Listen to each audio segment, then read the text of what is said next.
It doesn't matter how many times you have done something, you will still oftentimes hear, like let's say, for example, an actor or an entrepreneur, like you've done this so many times, and yet somehow you still end up feeling that, can I really do this? As much as we can say that imposter syndrome is good, but most of the time it plays against us. Mm-hmm.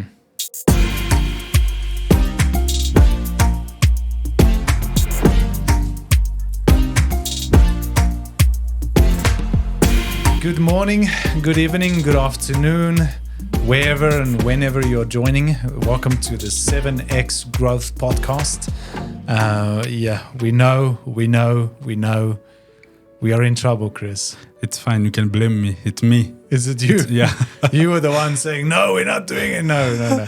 We've been busy, it's good to be busy. And, unfortunately, we had a lot of projects going on in the last couple of months, so we didn't get to the podcast, but we are back and we are once again starting over and planning to be consistent. This time we'll get it right.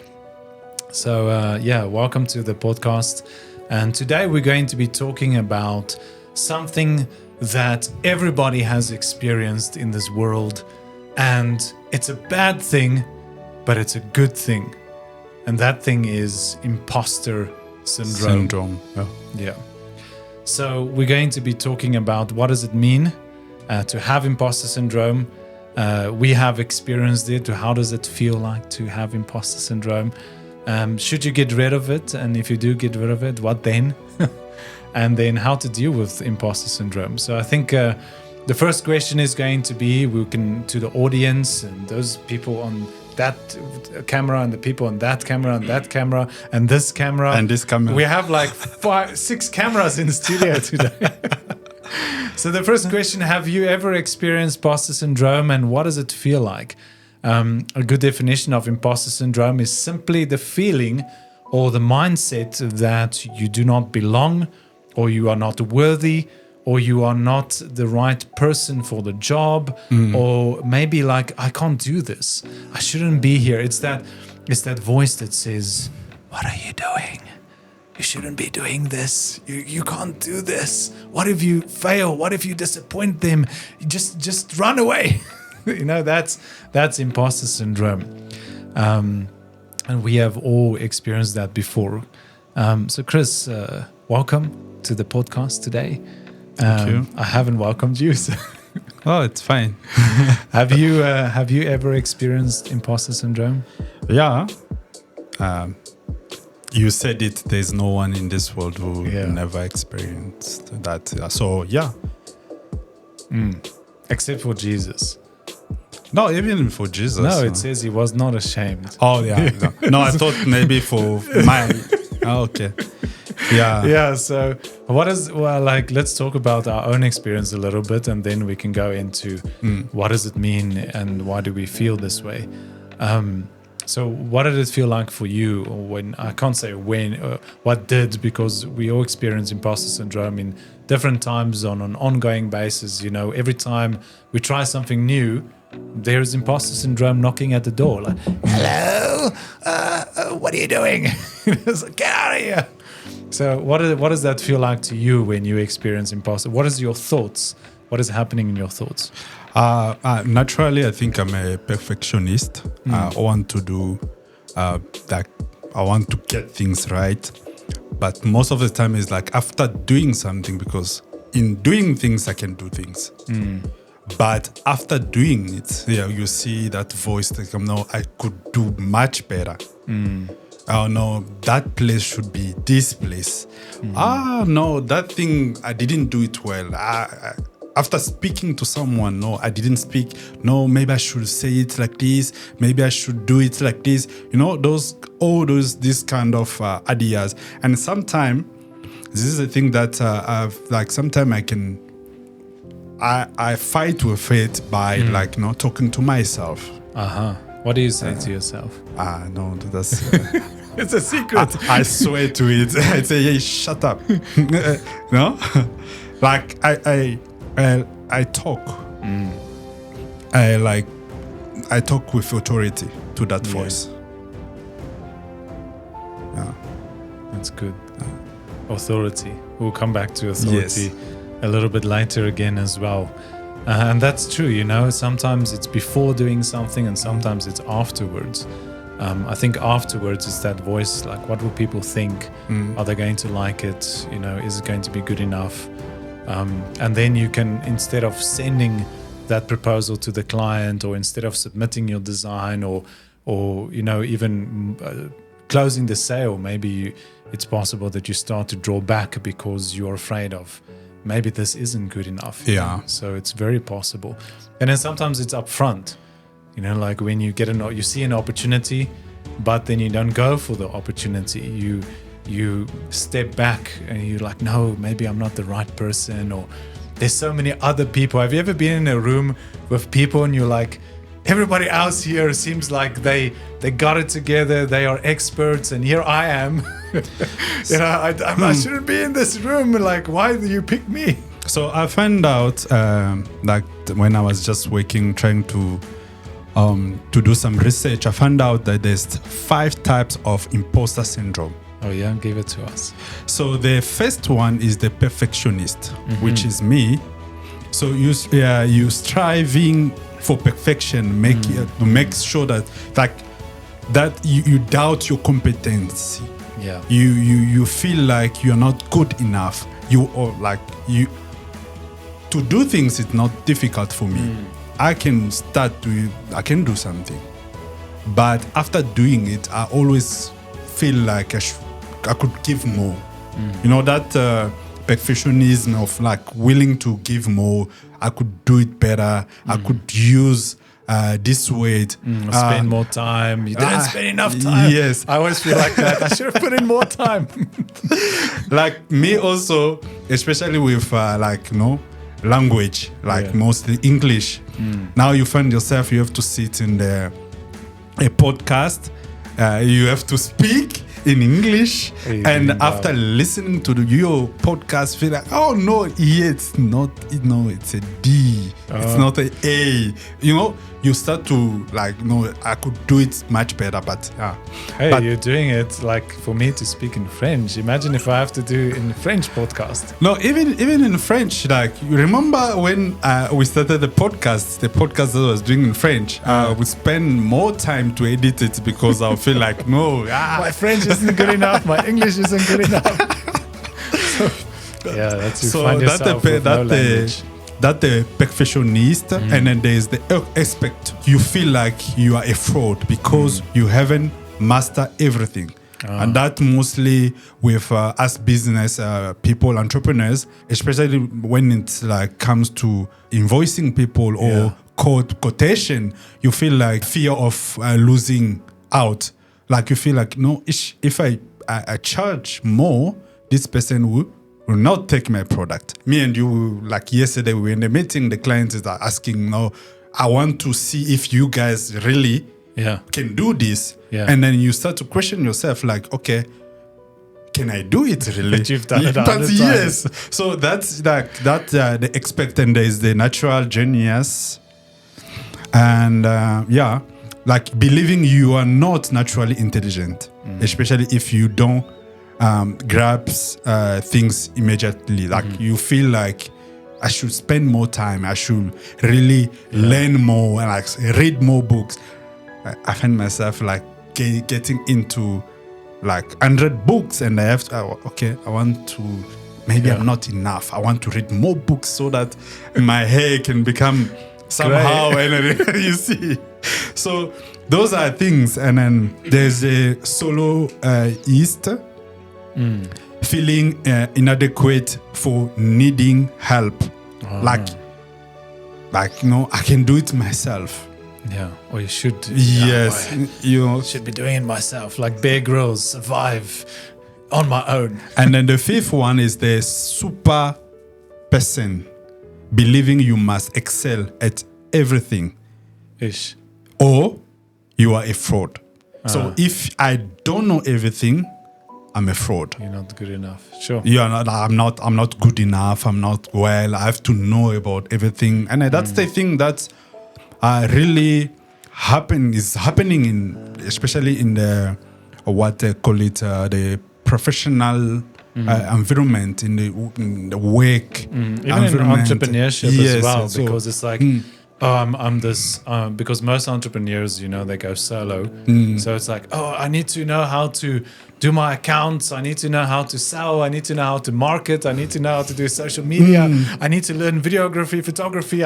You are everything. Everything. And if you're not, you feel like a failure as an a entrepreneur. failure like you. So I will repeat again 5 types of imposter syndrome. There is the perfectionist, there is the expert, there is the natural genius, there is the soloist, and there is the super person.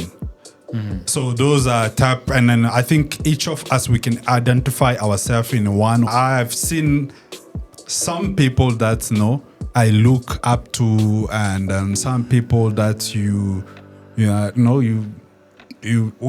watch them on the TV, you say, I want to be like this person, and then when you come, you see that person going through the same thing. So okay.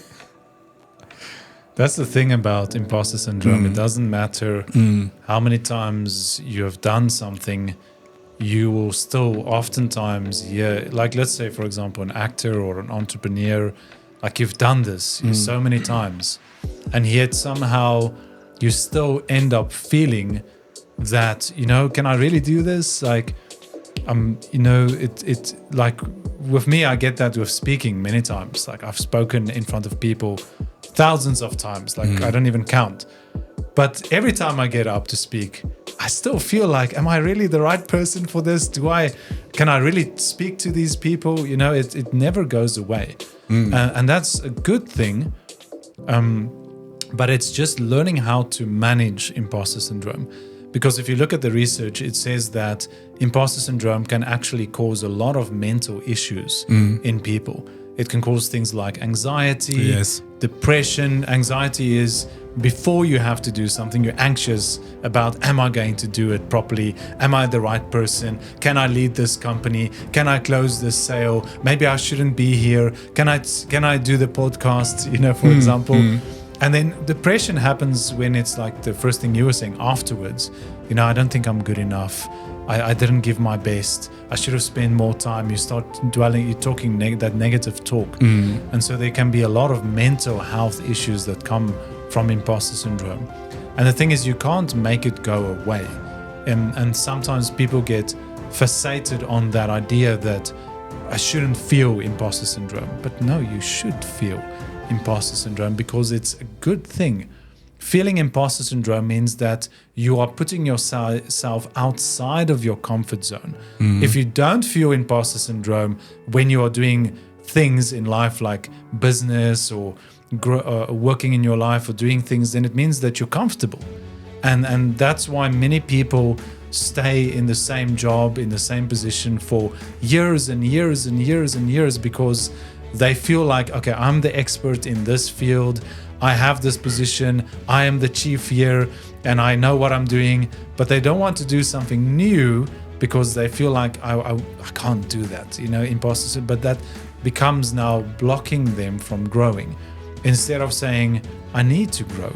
And when I'm in the process of growing, I will always feel like an imposter because you are an imposter. It's not like, it's not untrue when we go into new fields, into new areas, pushing the boundaries into new areas of growth. You are an imposter in that place because you are a newcomer to that field. And the amazing thing when you think about imposter syndrome is that every person that has entered in, even the expert that's there, they were once an imposter as well. And so it's the normal process. It's like I've heard Peterson. What is his name? Jordan Peterson. Yeah, he. I wanted to say Jackson. Jordan. He said, if you, and I think he read this from someone else. I think it was Nietzsche or something. I can't remember. But he said, if you want to become the master, you must first be willing to be the fool. Yeah. And that's okay. Sometimes you have to do dumb things. You have to make mistakes. And just allow yourself that grace to say, you know what, I am not going to get this right the first time. I am going to make mistakes, but I'm growing, and that's the most important thing. But when we allow imposter syndrome to get the most of us, then that's when it starts to hinder us. We start to think negatively about our circumstances or the things that we have done. And then it can destroy you. It can literally destroy your dreams. It can rob you of opportunities, open doors. You know, you're praying for that open door, and then God opens the door and you're like, no, I can't do that. It's like, come on. Yeah, it's so true what you're saying. And what I've noticed and observed with myself, but also with other people, is like most of the time we don't know when really that is happening. Yeah. That's why there is you must have certain things that when you feel like that, you have to know that this is not real. Because even you being in your comfort zone, even that comfort zone can just be your imposter, because you don't feel like, as you said, you cannot do more, or you feel like you deserve where you are. Yeah, that's true. Even if you really don't deserve that. So there's certain things that I've put down that you have to ask yourself to recognize your imposter syndrome. The first one, you agonize your own mistakes, and then you attribute success to lack. You know, most people, like when you do something well, and so you feel like, okay, it's me who could do this. No, that's one I just I winged it, and you can hear it in the way they talk about it. Somebody will say, and you have to be. This is a good point. Is it okay if we just sit on this one before you go on a little bit? Because I remember somebody who mentored me or discipled me many years ago, talking about this thing of when you have to do something and then you do it well. And especially I think as Christians, sometimes we can have this saying, we go like, it was God. By God's, we thank God for it. And yes, that's true. But oftentimes it's just a way of trying, like you are saying, to dismiss the fact that we did something. We don't want to, because we're trying to be humble, and then we just disregard people's compliments, which is also not good. And it's like that, just being able to acknowledge, to say, okay, yes, like you were saying now, I did something well. I've grown. I achieved something. Yes, glory to God, of course. I couldn't have done it. Thank you so much. We say glory to God. Because they can be something. Because there's sometimes some people after accomplishment. Yeah. After something, one goal after one, like, I want to achieve something. Yes. That can be bad. And it can be also be like, you can become pride. Yes. But I can say that I played my role of doing this, but God made it happen, because I could fail. How many times we've been doing the same thing that you're doing and it failed? And it failed. Yes. So glory to God for allowing these things to happen, for me to get this success, but I've done it. If someone tell me, you have done well, thank you so much. Exactly. It's Accept like it. The two extremes, right? It's the one extreme that just completely dismisses any compliment. It's like, no, I'm nothing. I did nothing. I don't deserve this. You have the same mental problem. And then on the other side, I'm everything. I did all of this. Both of those people suffer from the same thing, pride. Because pride is not just being arrogant. Pride is also being less than what you're supposed to. Yes. So it's that, and that imposter syndrome can trigger those two, like you were saying. So sorry, you can continue. So you have to be able to recognize it so that you can identify the problem, because for you to solve a problem, you have to know what is the problem. Yeah. So that's one of the things. And the other one is you are sensitive to criticism. And then that can be a problem. You fear being exposed. That's the reason why, even when it comes to the job, you do something and you don't trust what you have done because you feel like people will expose you.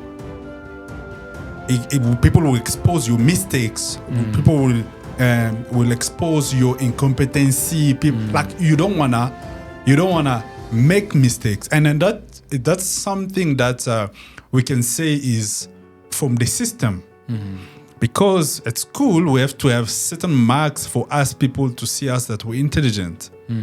Our intelligence is based on intelligence is based on how much we have done, how courses we have done, how many award winning I am, how much this other stuff, and even when now we are doing something that is good, we feel like, should I go there? Should I speak? Should I open my mouth? Should I apply for this job? I've seen people struggling to apply for jobs because they think like they're going to reject me because I don't deserve this. So that's one of the things. Another one, you downplay your expertise. You can do it, but you feel like, no. Yeah.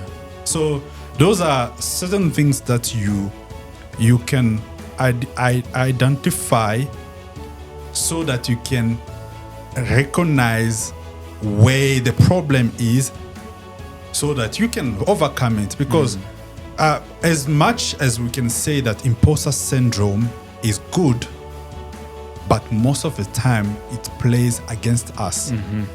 Because we allow it. Yes. Yeah. Most of the time that takes us back, not push us not to show our expertise. Most of the time we run away from opportunities because we are fearful of losing, of making a mess and things like. So those are certain things that and those things impact our lives daily. Yeah. And then most of the time, or most of the people in this life are not where they should be because of this. I wonder how many people. It's like I think it's Miles Monroe who said, the graveyard is the saddest place. Yes. Because of all the unrealized dreams and potential. Like just people who died and never lived their potential. And I think a big portion of a big reason for people not living their potential, us, is because of imposter syndrome. We draw back, we withhold. But once you realize that everybody's in the same boat, all of us, we experience this. Nobody is a master. Yes, some people might be in certain areas, but then they suck at other things. Yeah. And so nobody is a master of everything, and everybody gets something wrong. Everybody is growing. And I think the person who wins is not the perfect person. It's the person who refuses to give up, who keeps pushing forward, who says, I made a mistake, but I'm going to learn from this. I struggled with this, but I can grow. I can get help. I can get a mentor. I can take a course to help me overcome the struggle. Or when you do receive criticism, which is not all criticism is not meant to be bad. Sometimes it's constructive. In maybe the word can be feedback, not always criticism, but receiving good feedback. It's like, okay, thank you. We run from feedback as well. That's why when you do something for a client, you rather not wait for the feedback because you don't want to hear if they have a problem. And oftentimes, most companies, and staff members, they just shut their eyes and ears to the negative feedback because of imposter syndrome. Instead of going, wow, thank you so much. I'll use a good example. The other day, we had arranged an event, and our own event with somebody else. And then at number 99, we had to cancel the event. And we messed up with the communication. We didn't communicate well that the event's canceled, and people showed up. Yeah. And, people were angry, of course. Like, it wasn't many, it was one or two people. It was only two people. And, I got like a lucky email. No, it wasn't nice. But the person was like, yes, I'm not happy. You know, and obviously your first reaction is that imposter syndrome, like, yo, maybe I shouldn't do this again. But then I was like, you know, this is good. And I even responded to the person. I said, thank you. You know, we hear you. We acknowledge what you're saying and it's true. And thank you. We're going to use this feedback to help us improve. So now it's like feedback and criticism becomes food for growth. It helps me to identify the areas where I need to grow in. And growing is the goal, not perfection. I'm not trying to be perfect. I'm trying to grow. And if I'm growing, then I've achieved the objective. You know how I fight my imposter syndrome? I think I remember one day I was having a discussion with a friend a very close friend. I told him, I was like, you know, I'm really ready to mess up a lot in this year. Like this year, I'm going to mess put more. Like the thing beyond that, it was, I'm going to do things. Yeah, and I know that in so many occasions, I'm going to make mistakes. So I'm not going to be fearful to make mistakes. Yeah. I'm not going to be fearful to lose. Yes. I'm not going to be fearful to lose opportunities and things, but I'm going to go. Yeah. Every morning when I wake up, I'm ready to make a mess. Yeah. Good. So that's it. And then that's worked for me because I always put myself in front. I take myself out of my comfort zone because you can learn something today. But for you to grow, you have to learn more than what you have learned today. Like tomorrow, you have to learn more, or you have to do more than what you know. But for you to do more than that, you have to have that mindset of, I might lose, but I'm going to continue. That state of mind just help you to push or to start, because the most important thing in life is to start something. Yeah. Because you can have a result only if you start. If you don't start, it's still going to be zero. Yes. So for you to go to 2 to 3 to 5, you have to start something. Yeah. And these things of imposter syndrome, I'm sorry, my Christian people, I love you, but it's a very big problem in Christianity. And when it comes to money, it's a very big problem. When it comes to achieving certain role or doing certain things, like, no, we cannot do this and this. That one is for the devil. And this one is for Jesus. Yeah. If I do 1, 2, 3, 4, I'm going to please God. Forgetting that even Jesus himself is telling us that there's nothing that we can do without the cross. Yeah. To go to heaven, we need the cross, we need the blood. Yeah. So there's nothing that we can do in this world to please him or to what English is went, like to tick a box so that we make us look like, we are good Christian. And then that's why you see there's more suffering. Yes. Because people are not willing to do more. They're waiting for God to do for them. Yes. And then that not doing that lack of action is just the imposter syndrome. That is not, you see. And then sometimes, like I mentioned it a little bit earlier, but then sometimes, like even like we say, God will open the door for you, but you refuse to go through that door because you're like, no, I'm not worthy. I can't do this. And it's like you're just hiding behind, like, really what the problem is that imposter syndrome. You don't even believe what God says about you. Like last night we were talking about confidence. Yeah. Confidence in God. Like learning how to be confident, not arrogant. There's a difference between arrogance and confidence, because arrogance is that mentality that I'm the best. You know, there's no one like me. Like I'm the only one, and I can do anything I want to do. Like that's rubbish. You can't do anything you want to do. But confidence is, yeah, I can try.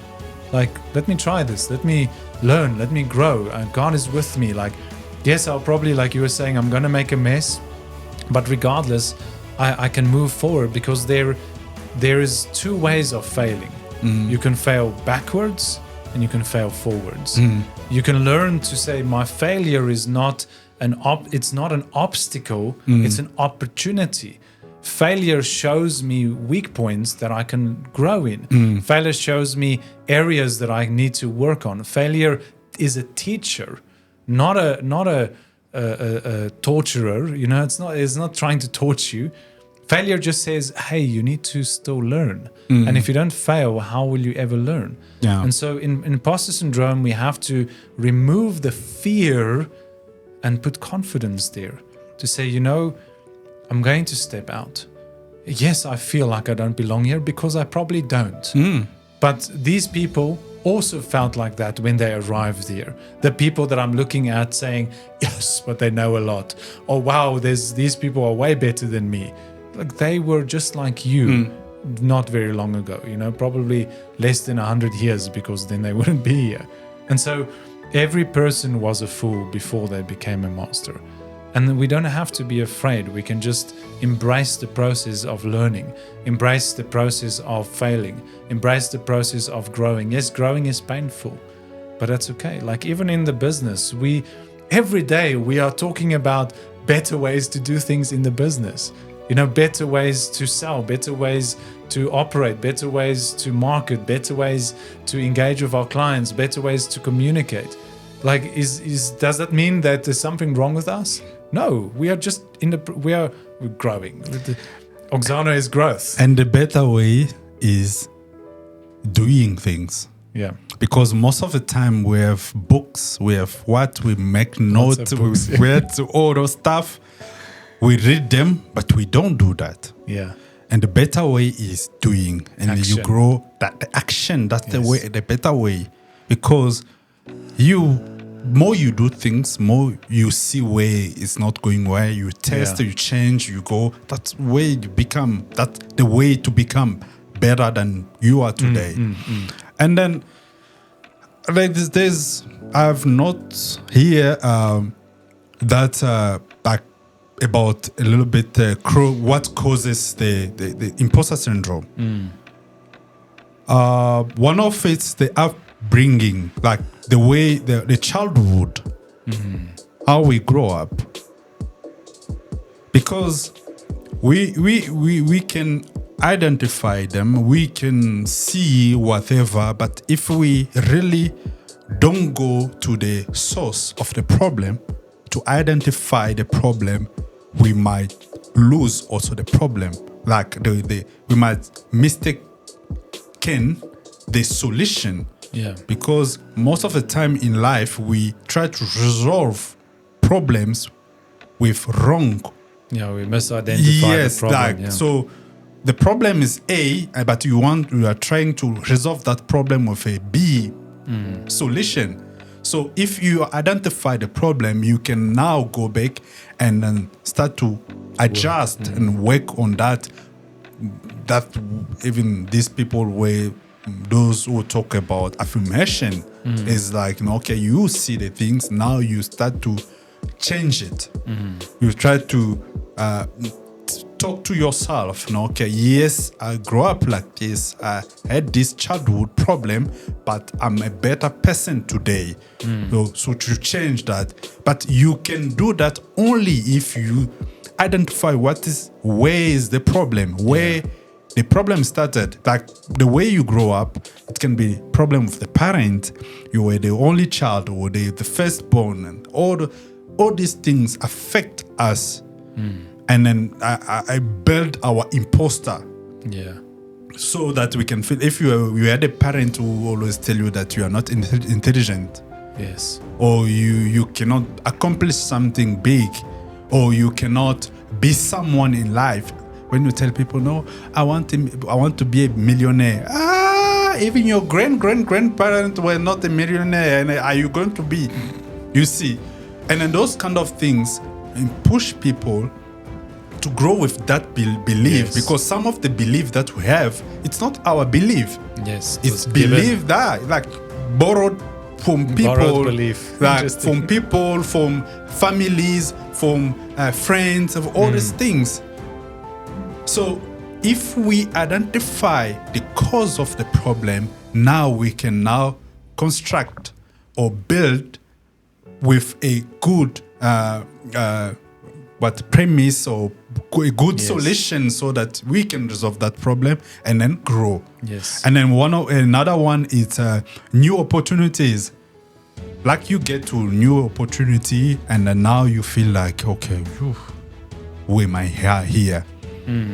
I cannot do this, and let me just run away. And another one is a personality trait like low self-efficacy or efficiency or perfectionism. We said about that. Another one is the social anxiety. Anxiety. Am I pronouncing well? Anxiety. Anxiety. Oh my goodness. I'm pronouncing it in French. Yes. Forgiveness. I learned a French word. I'm telling you. Like social anxiety and contribute to imposter syndrome. So those are things. There's other people who cannot, There's people who want to be in the room alone. Yeah. I might be one of them, but no, me, I can mix, but I love to be alone in the room more. Same here. And then there's other people who want to be outside. Yes. Because they want Crazy to be outside in the noise, because they are avoiding that voice. That's true. The voice that tells them they cannot make it. The voice that tells them that they are not worthy to do that. They're just them. So, and the one that's staying alone is avoiding the voice of the outside. So those other people will tell you see, you are nothing. Yeah, that's you true. see, you what do you have? Yeah. Who are you? They don't want it. So the two, it's going to be a problem. So once you identify the problem, now you can now see how you can resolve the problem. Yeah. So no, that's awesome. That's awesome. So imposter syndrome is not something to be afraid of. In fact, you should remove the fear. You can learn to manage it. You can learn to identify it, to diagnose it properly. What is the cause of your imposter syndrome? But the thing is, there's always going to be a new reason as well, because it's different every time, and that's how we get to learn about ourselves and how we need to grow. And it's okay to fail. It's okay to be a fool sometimes. It's okay to make mistakes. It's part of life. The victory is in growing. The victory is in taking action.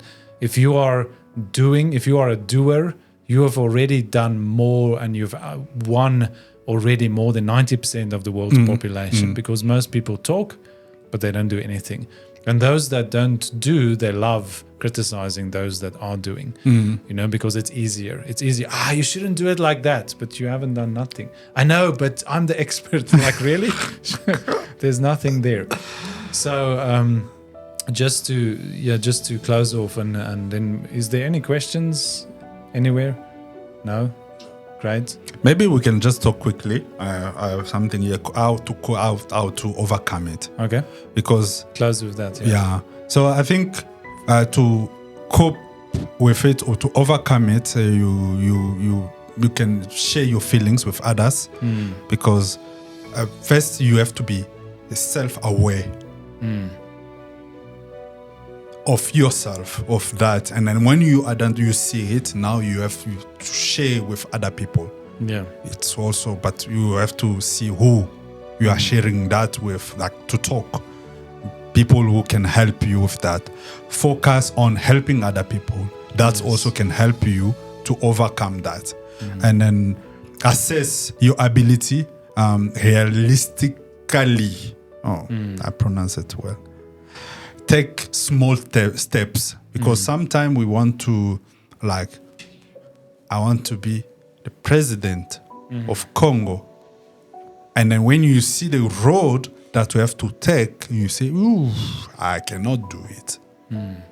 But, sorry, if you can take small steps toward what you want to become, until you realize it, you find yourself there. So small steps can be a way, taking small steps can be a way of you overcoming your imposter syndrome. And another one, challenge irrational thought. Challenge them. Like me, I take authority.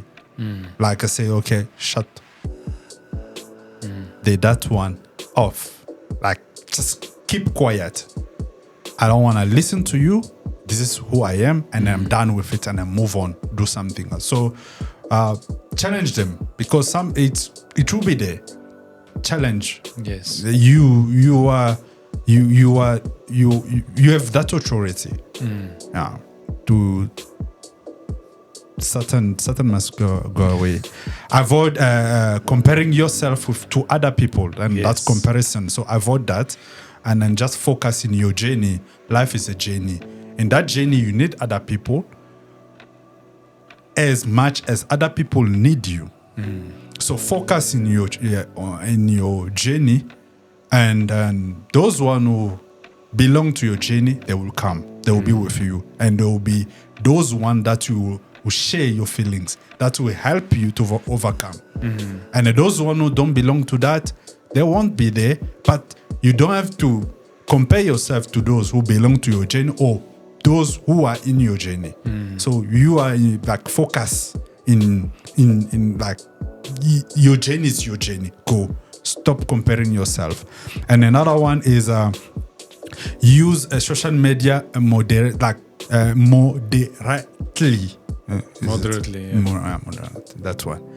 Not too much. Not too much, because most of the time, social media. I see that's Mustang. That I want that house. I want that things. Yes. So that can mess up with you. So you have to know how to, what they call it. I'm seeing this. What is the name? To detox. Oh yeah, social detox. So yeah, like try to do that. Social media is good, but know how to use it, and then learn into and accept your feelings. Learn from your feelings and accept them, because most of the time when we feel things, we reject them, and by rejecting them, we put ourselves in that box, while we don't have to. Dealing with it. So you have to deal with it. You have to learn and accept it and move, because you can grow only when you accept and then this is get where out. I am. That's where I need to go. So you go. Refuse to let imposter syndrome hold you back. Refuse that. It's always gonna be there. That little dog barking. So just refuse it and grow. When you make the mistake. Okay, it's good. I love you. My mistake. I love you. Bye. You moving move. on. You go. And then that's how you're going to grow. How you, especially as an entrepreneur, it's a very big problem. For you to start a business. Hey, that's the first step. For you to stay in the business. Because entrepreneurship, it's a journey that comes with a lot of challenges. So for you to start, for you to stay, for you to continue, you need to be a person who's able to challenge and overcome your imposter syndrome. Imposter syndrome is good. Imposter syndrome is good. It's good because it's the red light that shows you that you have to stop, or you have to go over where you are. So be aware, and then just continue, overcome it, and then you until you realize it, you will see that you have accomplished a lot of things in your life. A good thing also is if you're in a business, you can get a mentor, a business mentor or a business coach. Very important. Just to help you, because sometimes a coach or a mentor can be that person to just, help you to overcome when you're in that situation or you're unsure, that to just say, no, this is fine, this is what you can do, keep going this way. So that's definitely some good advice. So I think we can all grow and learn, and don't worry, all of us, we experience imposter syndrome. Even, Elon Musk, I'm sure. Yeah, a lot. But I'm sure he's crazy, seems maybe not. So there's always that feeling, and just keep moving forward. Don't be afraid to keep pushing forward. Put the fear aside and focus on the objectives. So yeah, thank you so much everyone for listening today to this 7x Growth podcast episode. What was this? 24, I think. I might be wrong. That's a lot. Yeah, 24. And thank you for listening. And we look forward to the next one, which will be then the week after this one coming out. So thank you so much, Christian, as well, for being here today. Thank you so much, Pastor Gerold. Awesome. Bye. Bye-bye. Until next time, don't be an imposter. Guys, that Give us point. Yeah.